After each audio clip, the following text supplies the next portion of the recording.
Everyone, good afternoon. তো অনেকদিন পর মনে হলো যে তোমাদের সঙ্গে একটা ভিডিও শেয়ার করি। তো শেয়ার করছি ছোট একটা, বলতে পারো, মিনি ব্লগ। তো আমি এখন কাজ করছিলাম, বাজে এখন মোটামুটি ওই 2:45। প্রচণ্ড গরম, ঠিক আছে। তো আমার ঘরের অবস্থা, সিচুয়েশানটা দেখো খানিকটা এইরকম। আর আমি দেখাচ্ছি ব্যাক ক্যামেরাতে কী সিচুয়েশান হয়ে আছে। তো 3 বছর ধরে, না 3 না 3.5 বছর ধরে মোটামুটি আমরা যখন ত্রিপুরা এসেছি এই রুমটাতেই এসে উঠি। তো প্রথমের দিক থেকে অনেক কিছুই বুঝতে পারি, কিন্তু সহ্য করেছিলাম অনেক কিছুই, কাউকে কিছু বলিনি, চুপ করেছিলাম। বলছি আমি ডিটেলসে। তো যাই হোক, এই গত বছর না, এই বছর, এই মানে আগের বছর পুজোর পর থেকে মানে রীতিমতো ভয়ানক কাণ্ড শুরু হয়। কী কাণ্ড? আমরা যখন থেকে এসেছি ছাদে দৌড়ানোর আওয়াজ পাই, ঠিক আছে। রাত্রি হলে ছাদে ধূপ ধূপ ধূপ ধূপ করে দৌড়ানো আওয়াজ পাই।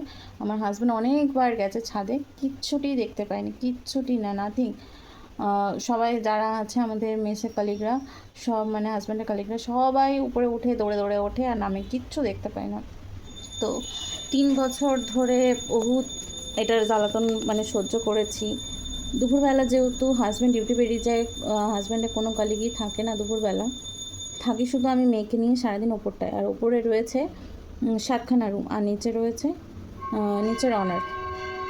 তো অনার ভাড়া দিয়ে ওনার কোনো দায়িত্ব নেই যে ওপরে তারা রয়েছে, তারা মরলো কি বাঁচলো তাদের কোনো ইয়ে নেই।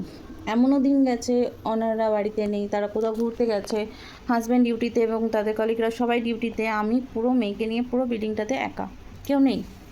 ধূপধাপ ধূপধাপ আওয়াজ দুপুরেও পাই, রাতে তো পাই, পুরো নিরিবিলি হলেও। তো এটা গা শোয়ার মতো হয়ে গেছিলো, অত ভাবি না। আর আমি সত্যি কথা বলতে এতটা ভয় পাই না, আমি মানুষকে ভয় পাই কিন্তু ভূতকে আমি ভয় পাই না। মানুষের কী বলবো, মানুষ যা ভয়ঙ্কর ওর থেকে ভয়ঙ্কর মনে হয় ভূত হতে পারে না, আমি এটাই মনে করি। তো যাই হোক, একটা নেগেটিভিটি একটা কাজ করে, তো সেটা আমার একদমই পছন্দ নয়।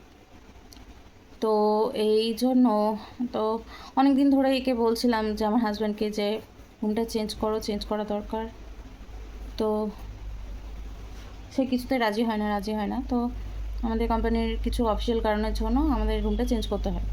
তো রুমটা চেঞ্জ করব, তাই গোছাচ্ছিলাম। আমার মনে হলো তোমাদের সঙ্গে এই জিনিসটা শেয়ার করা দরকার। তো কারোর যদি এরকম কেউ ফেস করো, সিরিয়াসলি রুমটা চেঞ্জ করো, কারণ এই নেগেটিভগুলো না জীবনে, মানে তোমরা হয়তো অনেকে ভূতে ভয় পাও, আবার অনেকে ভয় পাও না, কিন্তু এই নেগেটিভিটিগুলো রুমের মধ্যে যদি থাকে না, নিজেদের পারিবারিক অশান্তি বলো, অনেক রকম প্রবলেমে তোমরা ফেস করবে, যেটা আমরাও ফেস করছিও। আমি জানি না নতুন রুমে গিয়ে কী হবে, বাট নতুন রুমে যাবোতে শিফট করবো বলে সব গোছাচ্ছি। তো ঘরের অবস্থা এরকম খানিকটা হয়ে রয়েছে। তো তোমাদেরকেও যেটা বলি, যদি কিছু বুঝতে পারো নেগেটিভ কিছু রয়েছে রুম, কিন্তু অবশ্যই চেঞ্জ করো। এটা কিন্তু একদম ভালো, নেগেটিভ থাকা একদমই ভালো না। নেগেটিভের সাথে পজিটিভ থাকাটাও যেমন জরুরি, তেমনি পজিটিভ নিজে থাকলে সব কিছু পজিটিভ হবে। তো সেটাই আমি তোমাদেরকে জানাই। তো এই জন্য আমি রুম এখন ক্লিন করছিলাম। খারাপ লাগছে, 3.5 বছর ধরে একটা রুমে রয়েছি, যেহেতু একটা মায়াটা একটা কাজ করে, একটা কোথাও প্রথম থেকে এসে। তো কী করবো, যেতে তো হবে, আর যাওয়াটা সত্যি দরকার। কারণ কি, 3.5 বছর ধরে এটার প্রবলেম প্রচুর আমরা ফেস করেছি। তো গত বছর মানে কি বলবো, পুজোর পর থেকে এত দৌরাত্ম্য বেড়েছিল, লাস্টে আমরা অনারকে বলতে বাধ্য হই। অন্যরা কিছু হয়তো ওই তান্ত্রিক ওঝা বা কিছু দিয়ে কিছু করিয়েছিল, তারপর থেকে ওটা কমেছে। বাট রাতের মধ্যে আমি অনেক রাত অবধি এক এক সময় জেগে থাকি, দুপুরে ধূপধাপ ধূপধাপ আওয়াজ পাই এখনও অবধি। কিন্তু যা কী বলো তো, এই কথাটা যদি আমি তাদেরকে বলতে চাই, তারা বিশ্বাস করবে না, কারণ তারা নিচে থাকে, তারা আওয়াজ পায় না। আমি উপরে থাকি, পুরো বুঝতে পারি কি হয় না হয়। তো যাই হোক, তোমরা এগুলো থেকে সাবধান থেকো।